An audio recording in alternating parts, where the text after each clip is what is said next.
was drafted, and I did all my training on the B-17 as a right waist gunner. And then when we were all being shipped to meet these gentlemen here over in England, that I had a wife and 3 children, which they accept me from combat duty. And that way, at that time, they made me a radar mechanic. So I went through all radar and radar mechanic, and that's where I ended up in the war. So I did not see combat. These 2 gentlemen gets all the credit, and should be. When they get ready to ship you over, they give you a prayer book that has a steel cover on it. You're supposed to put it over your heart to help the bullet to ricochet off. Every man in the group I was in was 300 guys. Everyone got one of them. I still have mine. We weren't that lucky. They never gave us Bibles. They didn't know we had a heart, really. Other than that, these 2 gentlemen, I had brothers, 2 brothers that were in the service too. Flight engineer on the B-24. And they've been through hell and back, just like these gentlemen. Well, we were just coming off the target, and we still had 6 bombs hanging up in the bomb bay. And it just so happened I was flying waist gunner that day. Pilot calls me up and says, "Do you think you can get those bombs out of the bomb bay?" I said, "Yeah, well, I can try." Put on a walk-around bottle. Now we're about 28,000 feet. Put on a walk-around bottle, went up in the bomb bay. Now the bomb bay doors are open, okay? You have 3 bombs here and you have 3 bombs here, and then there's the catwalk. Well, we had 1 foot on the catwalk here and a step on this side of the fuselage. So I'm at 28,000 feet with this walk-around bottle, with this big long arm with a hook on the end. And I'm trying to pull the bombs out because there's a shackle that holds them in. And when you hit the bombardier hits the button up there, the shackles close and the bombs drop out, but they weren't working. So my job was to get up there and pull that shackle together so it clicked and the bomb dropped out. Well, I got the 3 out, got the other 3 out, but while I'm doing this, I'm looking out and there's flak breaking all around, all around the plane. I can hear it hitting the plane and everything. So nothing happens until I got back in the waist and called the bombardier, everything was clear. It wasn't until I got back in the waist until I got the shakes. Then I realized what had happened. And up to that point, that was the scariest time. Even though we crash landed in another mission, that was, didn't expect that was easy because you had a good pilot. Okay. Well, I think the most heart-tearing experience I had was a raid to a town with a very similar name near Westminster. We were lead group that day, and just before we started down to the target, we got a recall from our field telling us the weather was closing in and take a target of opportunity and come back. Being we were first and we were only 30 minutes from the target, we went on in to the town. By the way, the town's name was Brunswick, which is not very far from this town, from Westminster here.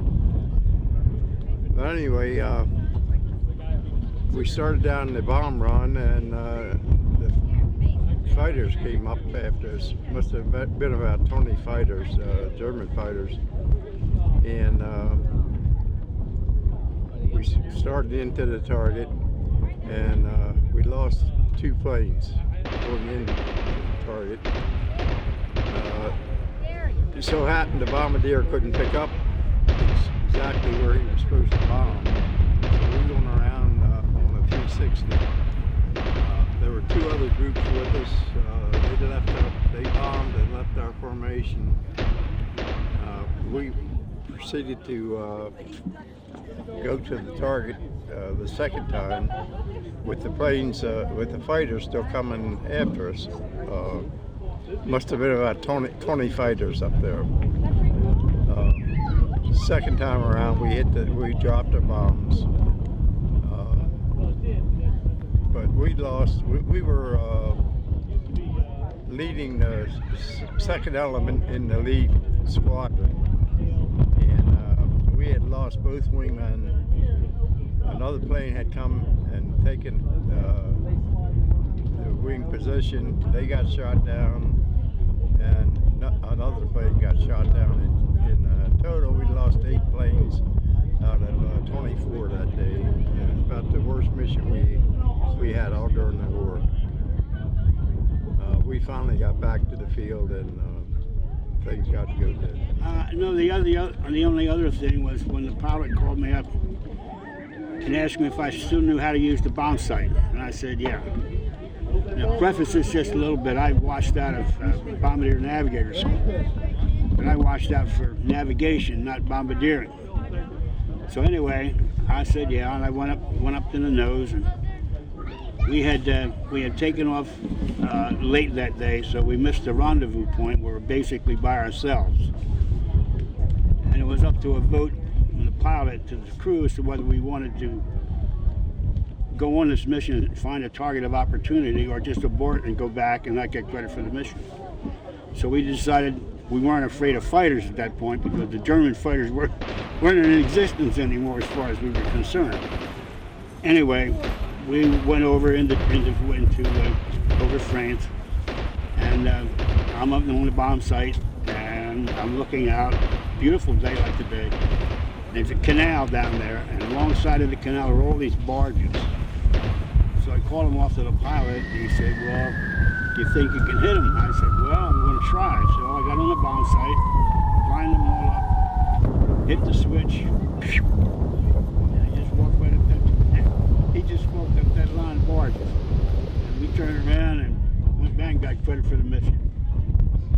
So that was, you did get to drop a load. Oh yeah, we got, dropped the load and got credit for the mission and everything. It kind of restored my faith I was still able to manipulate that bomb. Well, when I got over there right after D-Day, and of course our troops were moving across France at this point, moving. And as they're moving in, the German fighter bases are moving back. So they're getting further and further in, and we're getting more and more flak. But at the same time, our Air Force, like this P-51 out here, they cleaned the skies of the German fighters, basically. So we didn't have that much worry about German fighters. What we had to worry about, basically, was the flak, because as the Germans are moving back, they're moving all those guns back, too. So targets that you went to earlier, but now all of a sudden were a lot deadlier, let's put it that way, because of the number of guns that they were able to bring in. And the only time we ever had fighters was in November, and I forgot the target now. But there were so many airplanes in the air at that time that our gunners really didn't get a chance to shoot at German fighters because of the number of airplanes shooting down what was left of the German Air Force, as far as I was concerned. The P-38s and 51s, forget the Germans. Yeah, the 51s made the difference. Oh yeah, yeah, they made the difference. As soon as they put wing tanks on them, they could take us all the way into the targets and all the way back. And if there were any bandits in the area, you hear bandits, and you can see the 51s dropping her tanks, getting ready to go in for a dogfight, I guess. No, the first one we saw, first jet, was over Berlin, and that was when I was in Italy, and it was toward the end of the war, actually. We were bombing Berlin, and we came up from the north and then started in, and all of a sudden we saw this strange aircraft at our same altitude. And what he was doing, he could fly about 15 minutes. He took off and just radioed our altitude down to the gunners, the anti-aircraft gunners on the ground. And that's about as much time as he would have to fly, and then just headed down the lane. He went right on in. Berlin at that time. Saw no other aircraft. The B-51s had taken care of that. So the jets weren't really a threat to you as as a bomber force. The jets weren't a threat. No, not to hit the aircraft because they couldn't fly that long. Right. Then they were still in what's called stage. We had missiles come over the what's called Buzz bombs? come over England and B-2s. and hit them. It hit the big towns and their industry and everything. And they would have a heck of a time. They were just too fast for our planes to hit to knock down. There was the story about the RAF pilots catching a V-2 sometimes. Yeah. They flap alongside them Flip. and flip them with their wings, and that would knock the gyros out, and they go down in the channel. I heard that. I mean, I don't know how often that happened. Their towns took a beating from the V2s. what's called V2s. V-2s they couldn't see. They went too high and came down. They were the big ones. Harry went over when he was young, right, and did about 25 or 28 missions with the 8th Air Force. Actually 27. I'm They sorry. changed the missions at that All right, time. all right. Then he went down with the 8th, 15th Air Force in Italy and flew about 50 missions with the 15th Air Force. Then came back and went over to Korea and was on B-29s. So my friend has a lot of aerial experience, okay? And if anybody needs any accolades or reads or whatever, it's my friend. Okay? Anything else? I don't know about that. I slept most of the time. You're not supposed to tell him that. See, I'll tell a good story. That In Korea, we flew out of Okinawa, and then we go up to Korea and bomb. And we only flew one day mission. The rest were all at night. And we would fly up, hit the Korean coast, and go to the target, and then turn and come back. And we only saw one fighter, and that was a couple of thousand feet below us at that time. That was on the day mission. Yeah, that was on the night mission. We saw him in the radar scope below us. And then the rest, I would stay awake all the way back to the field, and the rest of the crew, other than the pilot, usually he was asleep too. Asleep all the way back. You just went through it. Maybe close your eyes so you didn't see it. But, What if you could see it? It would come up, and it would be a big black about like with a little flower on the bottom, and then all of a sudden you wouldn't see it, and then just pieces would come, flying break through. up, and pieces, Big pieces, little pieces, sharp as razors. And the day that we crash landed, the plane looked like somebody had taken a shotgun and punched holes in it. Had that many holes in it from the flak. I got hit myself by flak on one mission. I can't even remember what it was. But a piece came through the piece about that size came through the side of the plane and hit my desk. I had my build hat on the desk. It's hit the bill and cut it, and then bounced up and came back and hit my hand, and it only bruised my hand, so I couldn't get a Purple Heart. Oh, jeez. You had to draw blood, huh? Yeah, you had to draw blood. It went like Harry said, going through the anti-aircraft, going through the flak, was entirely up to the pilot. And there wasn't much maneuver room because you're in a flight and there's planes all around you, so you were forced to go through it. And once after you hit the IP, you had to stay right on that line until you got to the target. I mean, like it would go up or down or sideways, you had to stay right for the benefit. And the bombardier at this point is actually in control of the plane because he has, when it locks in, you lock into, what was the name of them? Norden bomb sight? Well, you have the Norden bomb sight, so when you lock it in, the bombardier then controls the plane because of the gyros and everything. So actually, he's flying the airplane. When he makes maneuvers on the bomb site, he is readjusting the position of the airplane in relationship to the target. So and that's when the flak would come when you're going over the target. The German fighters never came in on their own flak. So in order to accomplish your mission, you had to fly through that flak. The worst flak I saw was over Berlin, I think, on the first Berlin raid that we had. And we came around east of Berlin and then came right straight across to drop our bombs. And we were in flak that whole time. The sky was just black. I know one of them they went in low on was the Pulaski oil field, right? That's the 24. What do you know about that? That was a B-24. B-24, yeah. B-24 That was raid. a very poor raid, actually, with the 24s. They got messed up real bad. Yeah, all of the flights came apart more or less. Some of the guys went in so low they were hitting telephone poles. Who was it? I was talking the other day. He or his son actually hit a cable. Yeah. My brother, he was on Yeah, his 24. brother, They hit a balloon and a cable over the Iranian oil field there, and dropped 13,000 feet and crashed into the Mediterranean Sea. I mean, all I know is some of the stories that I've heard that some of them went low and they cracked telephone poles. They were down that low. You know, they flew from Italy, I think, or Right. from Africa. New Year's Day in 1943, we had a mission. Our group was flying as a diversion raid for the 8th Air Force that day. And we were going to southern France and bomb a submarine place down there or something.